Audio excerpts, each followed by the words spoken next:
Ilang beses kitang inunawa, pinatawad sa mga nagawa mong pagkakamali. Pero ang saktan mo si Cindy, kung maintindihan kung bakit kailangan umabot sa ganitong lahat. Hinahanap ko ang aking inaanak na si Griselda.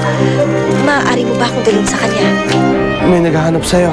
Sa wakas, Griselda. Hanggat hindi ko siya nakikita at nakukuha sa kinaroroonan niya, hindi ako makakalis sa mundong ito. Ano ba alam mo, ha? May ipapaliwanag siya sa'yo mahalagang mahalaga. Yung totoong dahilan kung bakit niya tinanggihan ang pagmamahal mo. Nakuha mo ba akong labanan? Ikaw ba si Griselda?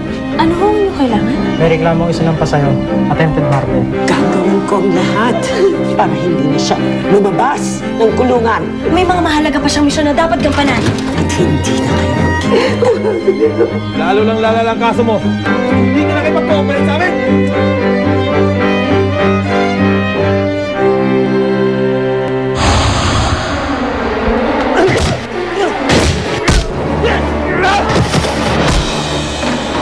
Umalis ka na kasi! Takbo!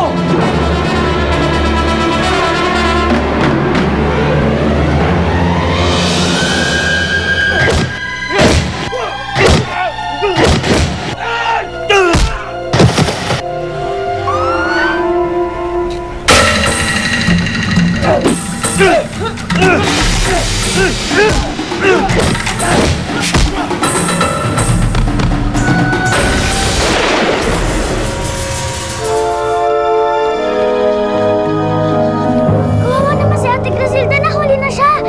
Paano na sila makikita ni Nanay Matilda? Hindi, Jik-Jik. Hindi siya maaaring madakip.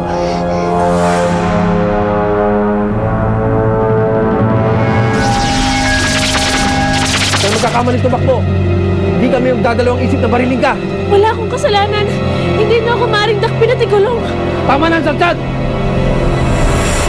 Tama naman ang ginawa ko, hindi ba? Oo naman. Ay, may sa'yo na nga nang galing. Nasaksiyan mo na, pinagtangkaan niya ang buhay ni Cindy. Di dapat lang talaga demanda mo siya. Pahuli mo.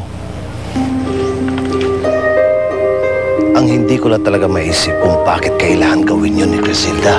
Andy, hindi na importante kung anong dahilan niya. Ang importante, protektahan mo si Cindy kay Griselda.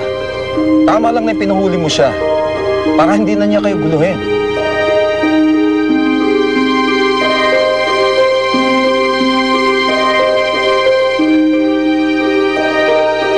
Matilda, Nanaginip ka.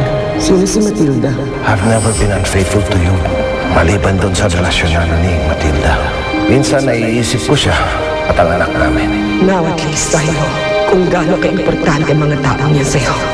Ano ba talagang kaugnayan sa Grisildang yan at masyado mo naman binibigyan ng atensyon? Ganun ka na nagmamalasakit sa kanya. Alam mo, sa totoo lang, parang anak na rin ang tingin ko sa'yo. At parang ama na rin kayo para sa akin.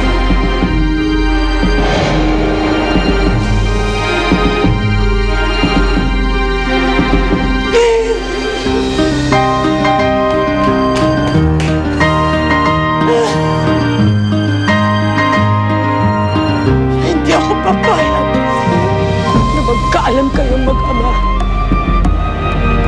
Gagawin ko ang lahat para pigilin ang pagkikita ninyong dalawa.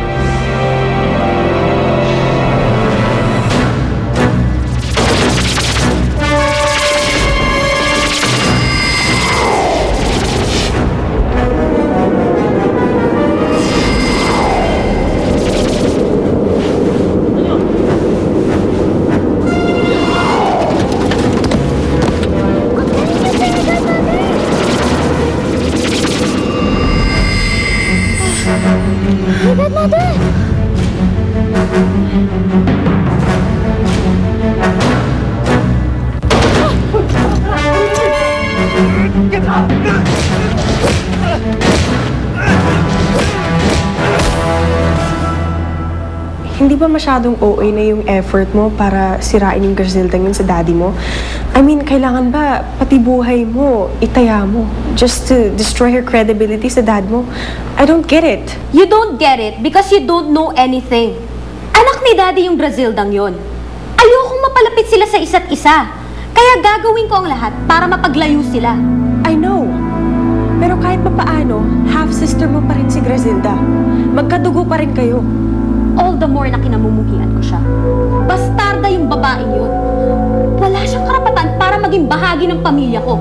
Para sa akin, isa lang siyang reminder ng pagtataksil ni Daddy kay Mommy. Okay, fine. Tama na. You don't have to get all worked up. Sorry na. Tolet, because you don't understand. Kami lang ni Mommy ang nakakaalam kung gaano kasama ang Grazildang yun. Para siyang anay na sumisira sa pundasyon ng buhay ko. Pagbabayaran talaga ng Grazildang yan ang ginawa niyang kaguluhan sa pamilya ko. Pagbabayaran niya ang pagsira din sa amin ni Eric.